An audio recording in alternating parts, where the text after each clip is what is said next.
अगर आप एक पेंशनर है तो ध्यान रखिएगा 1 अप्रैल 2026 से 3 नए नियम आपके लिए लाए गए हैं। Income tax rule, income tax act 2025 के अंदर ये 3 नए बदलाव किए गए हैं। अगर आप आईटीआर फाइल करते हैं तो अब आपको आईटीआर फाइलिंग से एग्जम्पशन बेनिफिट फायदा दिया जाएगा। टैक्स की बात करें तो टैक्स में भी आपको बेनिफिट, और इसी के साथ अगर आपने कोई एफडी करवाई है, डिपॉजिट करवाया है, ब्याज अगर आपको मिल रहा है तो टीडीएस से भी बेनिफिट आपको दिया जाएगा। फिर वो चाहे वो बैंक में करवाया हो, पोस्ट ऑफिस में करवाया हो, तो 3 रूल है, ना कोई टैक्स लगेगा, ना कोई आईटीआर भरनी है, ना ही कोई आपका टीडीएस काटा जाएगा। लेकिन यहां पर लिमिट दी गई है, लिमिट को जानना आपके लिए जरूरी है। कौन से पेंशनर को यह फायदा बेनिफिट दिया जाएगा, आज के इस वीडियो के अंदर हम डिस्कस करने वाले हैं। तो 1 अप्रैल से ये 3 नए नियम लागू होंगे, ना ही कोई टैक्स, ना ही कोई आईटीआर, ना ही कोई टीडीएस है। अगर आप एक पेंशनर है तो आज का वीडियो बहुत ही इंपॉर्टेंट है, वीडियो को एंड तक जरूर देखें। चैनल पर नए तो सब्सक्राइब करें और बेल आइकन पर ऑल नोटिफिकेशन पे क्लिक करें ताकि आपको आने वाले सभी नोटिफिकेशन रिगार्डिंग हमारे वीडियोस रेगुलरली मिलते रहे। दोस्तों, अगर आप चैनल पर नए हैं तो सब्सक्राइब जरूर करें और वीडियो को लाइक करें। लाइक अगर आप करते हैं तो इससे हमें यह पता चलता है कि आपको वीडियो पसंद आ रहे हैं, और ऐसे ही बढ़िया बढ़िया वीडियो, बढ़िया कंटेंट के साथ, अच्छी से अच्छी प्रेजेंटेशन के साथ, रिसर्च के साथ हम लाते रहेंगे। तो प्लीज वीडियो को लाइक जरूर करें, और अगर आपको कोई सवाल है, कुछ पूछना है, तो आप कमेंट करके हमें पूछ सकते हैं, आपको जवाब जो है वो जरूर दिया जाएगा। तो आज का वीडियो बहुत ही इंपॉर्टेंट है सभी पेंशनर्स के लिए। ना कोई टैक्स, ना कोई टीडीएस, ना कोई आईटीआर। सबसे पहले समझते हैं कि आपको आईटीआर कब फाइल करना मैंडेटरी नहीं होता है अगर आप एक पेंशनर है। अच्छा, ध्यान रखिएगा, पेंशनर जो है वो सीनियर सिटीजन भी हो सकता है, नॉन सीनियर सिटीजन भी हो सकता है। तो यहां पर अगर आपकी एज 60 से कम है तो आप पेंशनर होंगे, लेकिन नॉन सीनियर सिटीजन की कैटेगरी में आएंगे। अगर आपकी 60 साल से ज्यादा है तो आप पेंशनर है और सीनियर सिटीजन की कैटेगरी में आ सकते हैं। तो दोनों ही हो सकते हैं, जरूरी नहीं है कि पेंशनर जो है वो सीनियर सिटीजन हो, या सीनियर सिटीजन हमेशा पेंशनर माना जाए। तो यहां पर ध्यान रखिएगा, पेंशनर को कब आईटीआर फाइल करना मैंडेटरी नहीं होता है। तो पेंशनर अगर आप हैं तो आपको आईटीआर फाइल नहीं करना है, लेकिन आपकी टोटल इनकम जो है वो बेसिक एग्जम्पशन लिमिट से ज्यादा नहीं होनी चाहिए। अच्छा, बेसिक एग्जम्पशन लिमिट यानी सरकार ने एक लिमिट रख दी है, इससे अंदर इनकम वालों को कोई भी आईटीआर फाइल नहीं करनी है।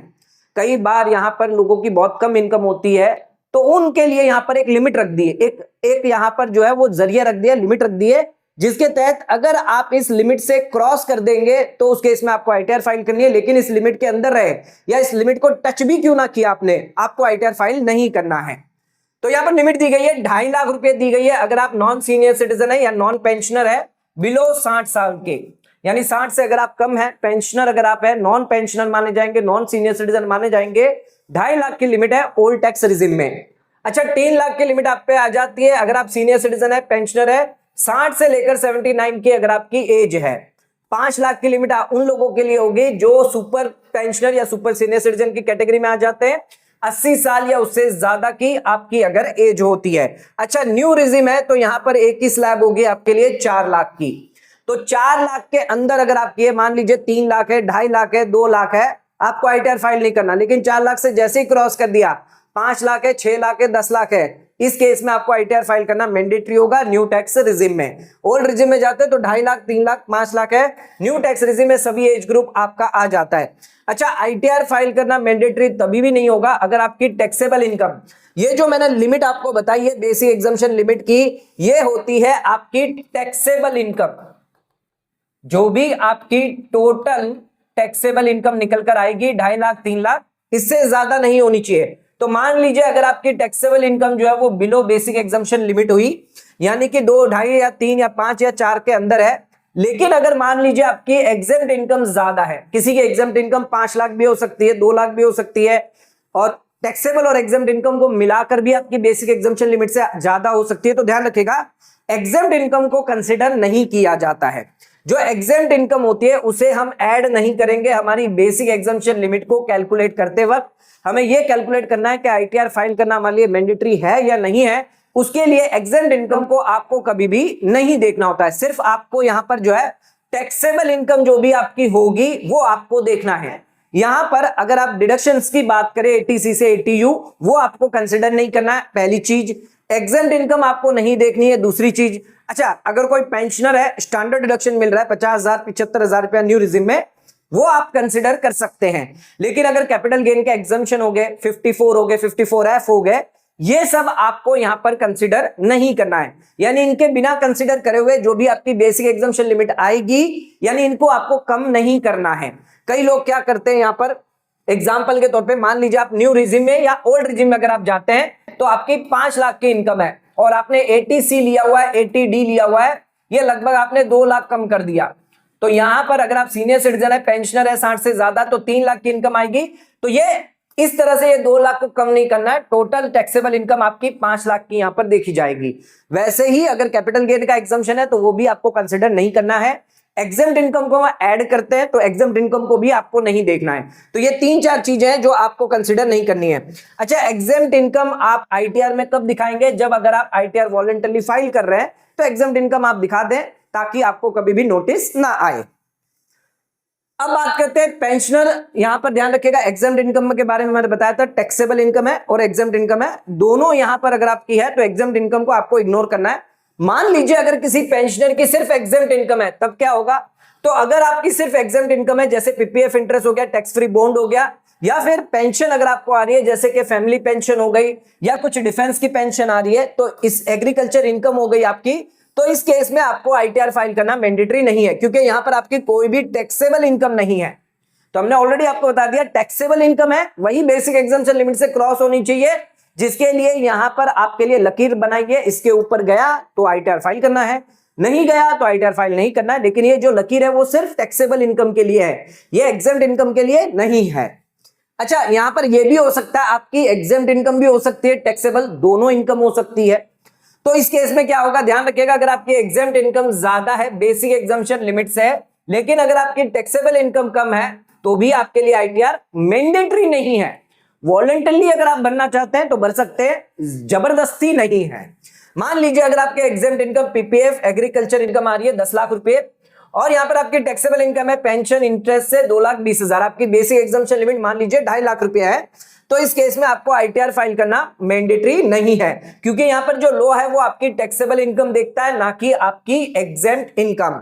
तो ध्यान रखिएगा, कंपलसरी फाइलिंग जो है किस पर डिपेंड करता है? आपकी टैक्सेबल इनकम पे। अच्छा, ये 2.5 लाख से ज्यादा होती तब आप आईटीआर फाइल करते, तब आप एग्जम्प्ट इनकम भी दिखा देते, लेकिन जबकि आपकी टैक्सेबल इनकम 2.5 लाख से कम है तो मुझे आईटीआर भरना ही नहीं है, तो मैं क्यों यहां पर जबरदस्ती आईटीआर भर के फिर यहां पर एग्जम्प्ट इनकम दिखाऊं या फिर टैक्सेबल इनकम दिखाऊं? तो यहां पर जब आप पे लायबिलिटी नहीं है तो आपको नहीं बनना है। आप चाहते हैं वॉलंटरली बनना चाहते हैं या कोई नोटिस से बचना चाहते हैं तो आप भर सकते हैं, अदरवाइज मैंडेटरी नहीं है, लॉ के अंदर मैंडेटरी नहीं दिया गया। तो फाइनल रूल यही कहता है कि आपकी टैक्सेबल इनकम जो है वो बिलो बेसिक एग्जम्पशन लिमिट होना चाहिए। तो इस केस में आईटीआर फाइल करना मैंडेटरी नहीं है, इररिस्पेक्टिव आपकी कितनी भी एग्जम्प्ट इनकम क्यों ना हो। तो यहां पर मेन चीज जो है वो टैक्सेबल इनकम को देखा जाता है। अगर आप एग्जम्प्ट इनकम अगर आपकी है तो ध्यान रखिएगा, कई बार यहां पर एडवाइजेबल किया जाता है कि आप आईटीआर भी फाइल कर दे। अच्छा, हमने अभी तक आपको बताया कि एग्जम्प्ट इनकम है तो आईटीआर फाइल नहीं करना है, ये लॉ के अंदर कहा गया है। ये यहां पर जो है डिपार्टमेंट हो सकता है इसको नहीं माने, डिपार्टमेंट हो सकता है कि वो आपको नोटिस भेज देगा कि आपकी इनकम तो ज्यादा है, तो लॉ के तहत तो आप जीत जाओगे कि आपको आईटीआर फाइल करना मैंडेटरी नहीं है, कोई पेनल्टी, कोई यहां पर कॉन्सिक्वेंसेस नहीं होंगे। लेकिन कभी भी अगर एग्जम्प्ट इनकम आपके पास है 10 लाख है, 15 लाख है, 20 लाख रुपए है, तो ज्यादातर लोग कहते हैं कि इसको एडवाइजेबल है कि आप आईटीआर फाइल करें, भले ही आपके लिए कंपलसरी नहीं है। क्योंकि अगर हाई यहां पर एग्जम्प्ट इनकम हुई तो आपके एआईएस टीआईएस में मिसमैच का रिस्क आ सकता है। मान लीजिए आपको पेंशन मिल रही है, कम्यूटेड पेंशन है 50 लाख रुपए, आप आईटीआर फाइल नहीं कर रहे, तो यहां पर क्योंकि मिसमैच कर जाएगा, आईटीआर में होगा 0 और आपके एआईएस में दिखेगा 50 लाख, तो यहां पर आपको नोटिस आ सकती है। अच्छा, नोटिस आएगी, आईटीआर फाइल करना मैंडेटरी नहीं है, वहां आप जीत जाएंगे, लेकिन आपको यह बताना होगा ये जो 50 लाख की आई है इनकम आपकी, ये आपकी एग्जम्प्ट इनकम है। तो इसको प्रूव करने के लिए आपके पास डॉक्यूमेंट प्रॉपर होने चाहिए। अगर डॉक्यूमेंट नहीं होंगे तो उस केस में आपको दिक्कत आ सकती है। अगर आपका बैंक ने टीडीएस गलती से काट लिया तो भी आप भर सकते हैं अपनी आईटीआर, या आपको कोई इनकम प्रूफ के लिए जैसे लोन वीजा लेना है तो भी आप आईटीआर फाइल कर सकते हैं, भले ही आपकी एग्जम्प्ट इनकम क्यों ना हो। भले आप यहां पर नॉन फाइलिंग के लिए लीगली वैलिड है, यानी फाइल नहीं करेंगे आईटीआर बच जाएंगे, लेकिन वॉलंटरली अगर आप फाइल करते हैं तो एक सेफर साइड में आप रहेंगे। एग्जम्प्ट इनकम जो है अगर ज्यादा अगर आपकी होती है तो सेफर साइड में यही है कि आप अपनी एग्जम्प्ट इनकम दिखा दें, आईटीआर फाइल कर दें। अगर क्रॉस हो रही है 2.5 लाख से ज्यादा तो उस केस में ज्यादा अमाउंट की है, किसी की 50 लाख है, 1 करोड़ की एग्जम्प्ट इनकम आ रही है, तो वो जरूर आईटीआर फाइल करे, डिस्क्लोज करे, कभी भी कोई भी दिक्कत फ्यूचर में नहीं आएगी। अच्छा, अब बात करते हैं पेंशनर को कब आईटीआर फाइल करना मैंडेटरी है। अब तक हमने बात करी मैंडेटरी नहीं है, अब ये बात करते हैं कि कब आपके लिए आईटीआर फाइल करना मैंडेटरी होगा। तो यहां पर पेंशनर को जो है नॉर्मली आईटीआर फाइल करना मैंडेटरी नहीं है अगर उनकी टोटल इनकम जो बिलो बेसिक एग्जम्पशन लिमिट है। लेकिन कुछ केसेस है जहां पर अगर आपकी इनकम जो है वो बिलो बेसिक एग्जम्पशन लिमिट भी क्यों ना हुई, फिर भी आपको आईटीआर फाइल करना होगा मैंडेटरी। भले आपके 10,000 की इनकम है, 20,000 की इनकम है, 1 रुपए की भी इनकम क्यों ना है, अगर आपने ये ट्रांजैक्शन किए हैं तो उस केस में आपको आईटीआर फाइल करना जरूरी है। सरकार ने ये साफ कहा है कि अगर आपने सेविंग बैंक अकाउंट में 50 लाख रुपए या उससे ज्यादा डिपॉजिट कर दिया, सभी सेविंग बैंक अकाउंट को मिलाकर देखा जाएगा, 50 लाख उससे ज्यादा है तो आईटीआर फाइल करना आपके लिए जरूरी है। करंट अकाउंट में आपने 1 करोड़ से ज्यादा जमा कर दिया, आईटीआर फाइल करना जरूरी है। बिजनेस सेल टर्नओवर अगर आपका 60 लाख से ज्यादा हुआ, आईटीआर फाइल करना जरूरी है। अच्छा, ये एक फाइनेंशियल ईयर के लिए लिमिट दी गई है। प्रोफेशनल ग्रॉस रिसिप्ट अगर आपकी है 10 लाख से ज्यादा तो आईटीआर फाइल करना जरूरी है, भले आपकी इनकम बेसिक एग्जम्पशन लिमिट के अंदर भी क्यों ना हो। फॉरेन ट्रैवल करते 2 लाख का खर्च किया है, इलेक्ट्रिसिटी बिल का पेमेंट 1 लाख से ज्यादा का किया है, टीडीएस या टीसीएस मिलाकर आपको 25,000 हुआ है, 60 से कम है, 60 से ज्यादा है तो 50,000 का आ रहा है। लॉस कैरी फॉरवर्ड अगर आप करना चाहते हैं, कैपिटल गेन बिजनेस का, आईटीआर फाइल करना आपके लिए मैंडेटरी है। फॉरेन इनकम है, फॉरेन एसेट्स है तो आईटीआर तो आपको फाइल यहां पर करनी होगी। अगर आपको रिफंड लेना है तो भी आपको आईटीआर फाइल करना मैंडेटरी है। तो ये कुछ केसेस है जहां पर आपको आईटीआर फाइल करना जो है वो मैंडेटरी होता है, भले आपकी income below basic exemption limit क्यों ना है। अच्छा, अब दूसरा एक और टॉपिक दिया गया है कि हाई वैल्यू ट्रांजैक्शन अगर आपका हुआ है तो भी आपको आईटीआर फाइल करना मैंडेटरी है। यानी पिछले जो ट्रांजैक्शन मैंने बताए थे वो ट्रांजैक्शन नहीं है, लेकिन आपने कोई हाई वैल्यू ट्रांजैक्शन कर दिया, बेसिक एग्जम्पशन लिमिट से इनकम कम है तो आईटीआर फाइल करना जरूरी है। जैसे आपने शेयर मार्केट के ट्रांजैक्शन कर दिए, आपने क्रिप्टो विनिंग इन सब के अगर ट्रांजैक्शन किए, वहां पर आपको आईटीआर फाइल करना मैंडेटरी होता है, वहां पर बेसिक एग्जम्पशन लिमिट नहीं देखी जाती। वैसे ही हाई वैल्यू ट्रांजैक्शन दिए गए हैं, सेविंग अकाउंट के अंदर अगर आप 10 लाख रुपए से ज्यादा जमा करते हैं और 5 लाख इन केस अगर आपके पास पैन कार्ड नहीं है, पैन कार्ड अगर है तो 10 लाख की लिमिट दी गई है। करंट अकाउंट की बात करें, कैश डिपॉजिट के लिए 50 लाख की लिमिट है और कैश विड्रॉल के लिए 50 लाख की लिमिट है। अच्छा, ये ट्रांजैक्शन अगर आप करेंगे तो फिर आपके एआईएस में रिफ्लेक्ट होगा, आईटीआर नहीं भरेंगे, मिसमैच होगा, इनकम टैक्स की नोटिस आएगी। तो इससे बचने के लिए आईटीआर प्रॉपर अपनी इनकम दिखा दें। अच्छा, फिक्स डिपॉजिट करते हैं अगर आप कैश में ऑनलाइन में 10 लाख से ज्यादा है तो आपकी रिपोर्टिंग हो जाती है। क्रेडिट कार्ड का बिल का पेमेंट करते हैं कैश में ऑनलाइन में 1 लाख से ज्यादा, 10 लाख से ज्यादा, आईटीआर फाइल करना फिर आपके लिए जरूरी होगा। प्रॉपर्टी बाय कर रहे, सेल कर रहे, गिफ्ट कर रहे 45 लाख से ज्यादा, क्योंकि इतने बड़े बड़े ट्रांजेक्शन कर रहे हैं और आईटीआर अगर आप नहीं फाइल करेंगे तो सरकार को तो डाउट होगा कि आपकी इनकम कहां से आई, कहां से ये पैसा आया है, तो इसमें आपको दिक्कत आ सकती है। तो भले ही आपकी इनकम बेसिक एग्जम्पशन लिमिट से कम है, आईटीआर जरूर फाइल करें अगर आप ये ह्यूज ट्रांजैक्शन करते हैं। स्टैम्प पेपर अगर आप बाई करते हैं, चाहे कैश में कर रहे, ऑनलाइन से कर रहे, 2 लाख से ज्यादा, पैन कार्ड अगर आपका है, पैन कार्ड नहीं है तो 1 लाख से ज्यादा का अगर आपने पेमेंट किया है तो आईटीआर फाइल करना जरूरी है। इंश्योरेंस प्रीमियम का पेमेंट किया है 5 लाख से ज्यादा का या 2.5 लाख से ज्यादा, पैन कार्ड नहीं है तो इन केस में भी आपको आईटीआर फाइल करना मैंडेटरी हो जाता है। नेक्स्ट आ जाता है पेंशनर को आईटीआर फाइलिंग से एग्जम्पशन भी दिया गया है। हमारा सेक्शन है 393 टेबल सीरियल नंबर 83 के अंदर, पहले ये होता था 194P के अंदर। अच्छा, यहां पर जो पेंशनर है उनको एग्जम्पशन दिया जाएगा, सभी को नहीं मिलेगा। जिनकी एज 75 साल या उससे ज्यादा है उनको ही ये फायदा मिलेगा। अच्छा, यहां पर आपकी सिर्फ पेंशन और ब्याज की इनकम होनी चाहिए, इसके अलावा कोई अदर इनकम नहीं होनी चाहिए। अच्छा, दोनों पेंशन और ब्याज की इनकम जो है वो एक ही बैंक में आनी चाहिए, आईसीआईसी बैंक में या एचडीएफसी बैंक में, तो एक ही बैंक में आपकी पेंशन भी आनी चाहिए, सेविंग का ब्याज है, एफडी का ब्याज है, वो भी वहीं पर आनी चाहिए। ऐसा नहीं है आपने पोस्ट ऑफिस में अकाउंट खुलवा दिया तो एग्जम्पशन डिनाई कर दिया जाएगा, या कोई अदर बैंक के अंदर अगर आपने खुलवा दिया तो वहां पर भी आपको एग्जम्पशन नहीं मिलेगा। आपको एक डिक्लेरेशन जमा करना है, फॉर्म 125, पहले 12BBA हुआ करता था, 1 अप्रैल को ये जाकर आप जमा कर दें। अच्छा, 1 अप्रैल तो निकल चुका है, अप्रैल महीने में ही आप जमा कर देंगे तो उस केस में यहां पर ध्यान रखिएगा आपको टीडीएस के लिए भी फॉर्म जमा नहीं करना पड़ेगा। अगर ये फॉर्म आपने जमा कर दिया, पेंशनर है, तो उस केस में आपका कोई टीडीएस नहीं काटा जाएगा। इसी के साथ आपको कोई भी फॉर्म 15GH जो है यानी 121 फॉर्म है वो भी जमा नहीं करना है। सिर्फ ये सिंगल फॉर्म जमा करने से आपके सारे सॉल्यूशन हो जाएंगे, ना कोई टैक्स कटेगा, 12 लाख तक छूट मिलती है।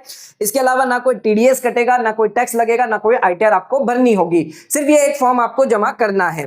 बैंक क्या करेगा, आपकी टोटल इनकम कंप्यूट करेगा, डिडक्शन जो है वो अलाउ करने के बाद और रिबेट भी यहां पर अलाउ करने के बाद जो भी आपकी टैक्स लायबिलिटी अगर आती है, 12 लाख तक छूट है 12,75,000 तक मान लीजिए पेंशनर है, अगर उससे ऊपर इनकम होती है जो टैक्स लायबिलिटी आती है सरकार को जमा कर दिया जाएगा टैक्स टीडीएस के रूप में। अगर ये कर देती है तो उस केस में फिर आपको आईटीआर फाइल करने की जरूरत नहीं होती है, लेकिन ये कंडीशन है कि ये सारी चीजें करना जरूरी है। बैंक को अगर नहीं करती, टैक्स जमा नहीं करेगी, फिर आपको आईटीआर फाइल करना पड़ेगा। अगर आपका टीडीएस कट गया तो भी आपको आईटीआर फाइल करना है। अच्छा, कुछ केसेस के अंदर यहां पर आपके लिए मैंडेटरी हो जाएगा। अगर आपकी एज मान लीजिए 60 से लेकर 74 के बीच में है तो ये एग्जम्पशन आपको नहीं मिलेगा। आपने एक बैंक से ज्यादा बैंकों के अंदर एफडी करवाई है, पेंशन आ रही है, या आपकी कोई अदर इनकम है, कैपिटल गेन, रेंटल, बिजनेस, कोई भी अदर इनकम हुई तो भी आपको एग्जम्पशन नहीं मिलेगा। अगर आपका कोई रिफंड हुआ, हाई वैल्यू ट्रांजैक्शन है, तो इन केस के अंदर आपका जो एग्जम्पशन है वो डिनाई कर दिया जाएगा।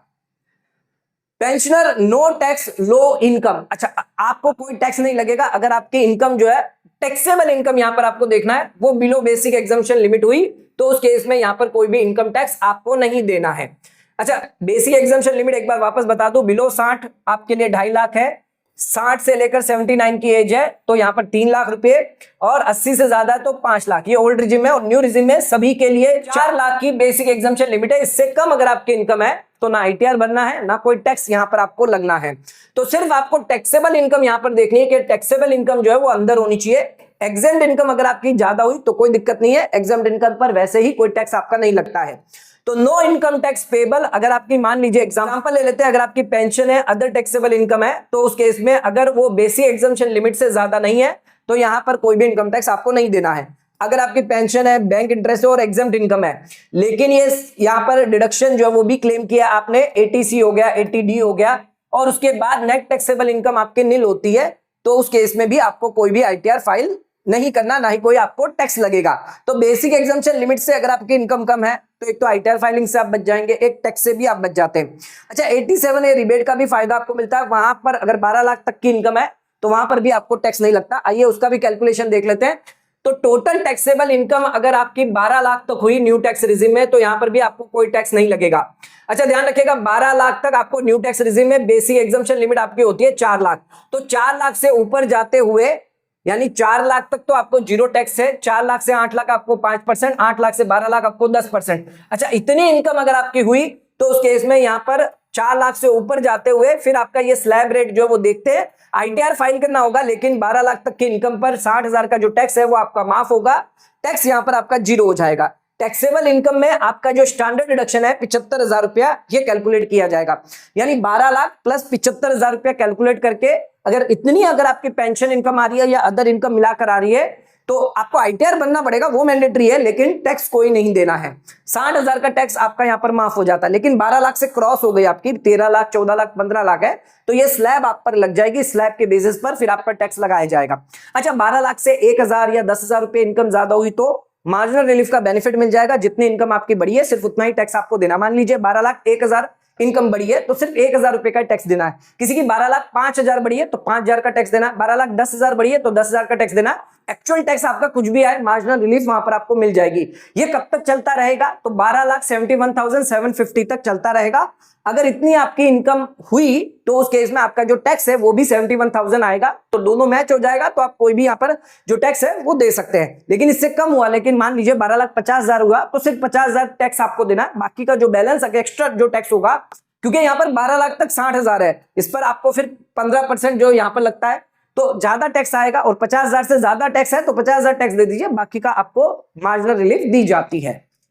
अच्छा, ओल्ड रिजिम में भी बात करें तो यहाँ पर 3 लाख तक, अगर सीनियर सिटीजन आप है 60 साल से ज्यादा है तो 3 लाख, और सुपर सीनियर सिटीजन है तो 5 लाख की बेसिक एग्जम्पशन लिमिट मिलती है। जीरो टैक्स रहेगा। 3 लाख से 5 लाख आपके लिए 5%। अच्छा, 5 लाख से 10 लाख पे 20%, और 10 लाख से ज्यादा है तो 30%। यहां पर भी ध्यान रखिएगा, अगर आपके टोटल टैक्सेबल इनकम 5 लाख तक है, ओल्ड रिजिम है, तो कोई टैक्स आपको नहीं देना है। ओल्ड रिजिम में बेसिक एग्जम्पशन लिमिट हमारी 3 लाख रहेगी, लेकिन 3 लाख से ज्यादा गया तो उसके इसमें 87A रिबेट का फायदा मिलेगा। कब तक? 5 लाख तक, यानी ये फायदा आपको मिलेगा। तो 2 लाख के गैप पे यहाँ पर 5% यानी 10,000 का जो टैक्स है वो आपका माफ होगा। इस पर कोई भी टैक्स आपको नहीं लगेगा, और यहाँ पर आपको रिबेट भी मिल जाता है, साथ में ये स्टैंडर्ड डिडक्शन भी 50,000 का मिल जाएगा। तो टोटल कुल आपको 5,50,000 का फायदा यहाँ पर मिल जाता है। अगर इतनी आपकी इनकम हुई, ओल्ड रिजिम में जाते हैं तो कोई टैक्स, कोई आईटीआर, अच्छा आईटीआर यहाँ पर बननी होगी लेकिन टैक्स यहाँ पर आपको नहीं देना है। 3 लाख से जैसे ही क्रॉस कर गया आईटीआर बननी है, 3 लाख से अंदर है, टैक्स नहीं देना है और रिबेट का फायदा है तो वहां पर आपको टैक्स बच जाता है। लास्ट आ जाते हैं, कोई टीडीएस नहीं लगेगा ऑन इंटरेस्ट। अच्छा, इंटरेस्ट अगर आपको मिल रहा है एफडी से मिल रहा है, आरडी से मिल रहा है, पेंशनर यहां पर 60 से कम है तो 50,000 की लिमिट है, 50,000 तक आपको कोई भी इंटरेस्ट अगर मिलता है तो उस केस में आपको कोई भी टीडीएस नहीं काटा जाएगा। जिनके 60 साल से ज्यादा है तो 1 लाख की लिमिट होगी। अच्छा, ये लिमिट पर बैंक पर फाइनेंशियल ईयर पर पर्सन है, ना कि पर एफडी पर। तो एक बैंक के अंदर अगर आपने 2-3 एफडी करवाई है, 50,000 से अंदर इंटरेस्ट है, कोई टीडीएस नहीं काटा जाएगा। पेंशनर 60 साल से ज्यादा है, 1 लाख की लिमिट है। तो अलग अलग मल्टीपल बैंकों के अंदर आप एफडी करवा सकते हैं, जहां पर हर एक बैंक के अंदर अगर 1 लाख के अंदर हुआ तो उस केस में कोई भी टीडीएस आपका नहीं काटा जाएगा। हालांकि आईटीआर आपको भरनी पड़ेगी, जो भी ब्याज आपका है वो टैक्सेबल है, स्लैब रेट के हिसाब से टैक्स लगाया जाएगा। तो यहां पर टीडीएस जो है वो नहीं लगेगा अगर आपकी लिमिट जो है वो 50,000 या 1 लाख से अंदर है। अच्छा, ध्यान रखिएगा, अगर सेविंग का ब्याज आ रहा है उस पर ज्यादातर तो टीडीएस नहीं काटा जाता, लेकिन कुछ बैंकें काटती है, तो अगर उसके लिए भी अगर आपको फॉर्म जमा करना है तो वो भी आप जमा कर सकते हैं। फॉर्म यहां पर एक जमा किया गया है, फॉर्म अगर आप बात करें तो 15H यानी 121 फॉर्म आप जमा कर सकते हैं। आपकी टैक्सेबल इनकम 0 होनी चाहिए, आपकी टैक्स पेबिलिटी यहां पर नील होनी चाहिए, और यहां पर अगर आपका इंटरेस्ट जो है 50,000 से ज्यादा हुआ या 1 लाख से ज्यादा हुआ तभी ये फॉर्म आपको देना है। तो बैंक यहां पर आपका टीडीएस जो है वो नहीं काटेगा, फाइनल टैक्स लायबिलिटी आपकी 0 आनी चाहिए। तो ये फॉर्म आपको कब देना है ये बहुत इंपॉर्टेंट है। अगर आपको यहां पर सीनियर सिटीजन है, न्यू रिजिम में अगर आप जा रहे हैं तो 12 लाख तक छूट मिलती है। 12 लाख तक अगर आप है, इनकम टैक्स लायबिलिटी नील है, तो आप ये फॉर्म जमा कर सकते हैं। अच्छा, नॉन सीनियर सिटीजन है, नॉन पेंशनर है, तो उन लोगों के लिए 4 लाख की लिमिट रहेगी। 4 लाख से ऊपर अगर गया तो उस केस में आप ये फॉर्म जमा नहीं कर पाएंगे, भले आपकी टैक्स लायबिलिटी नील भी क्यों ना हो। तो ये जरूर ध्यान रखिएगा, यहां पर नॉन सीनियर सिटीजन 60 से कम है उन लोगों के लिए 4 लाख की, और सीनियर सिटीजन है, पेंशनर है, उन लोगों के लिए 12 लाख की लिमिट है। तो टीडीएस भी नहीं लगना है अगर आपने लिमिट के अंदर यहां पर ट्रांजैक्शन किया है, एफडी करी है, ब्याज मिल रहा है। आईटीआर में आपको एग्जम्पशन मिल जाता है, मैंडेटरी नहीं होती है, उसकी भी कंडीशन बता दी। और टैक्स की भी बात कर ली, इनकम टैक्स में आपको कब टैक्स की कितने लिमिट तक छूट मिलती है। तो तीनों रूल के अंदर आपको ना कोई टीडीएस, ना कोई आईटीआर, ना कोई टैक्स आपको लगता है अगर इन लिमिट के अंदर आप अपनी पेंशन इनकम या ट्रांजैक्शन करते हैं। आज का वीडियो खत्म करते हैं। वीडियो पसंद आया तो वीडियो को लाइक शेयर सब्सक्राइब करना ना भूलें, वीडियो को ज्यादा से ज्यादा शेयर करें ताकि और लोगों तक इसकी नॉलेज पहुंच सके। आज का वीडियो समाप्त करते हैं, धन्यवाद।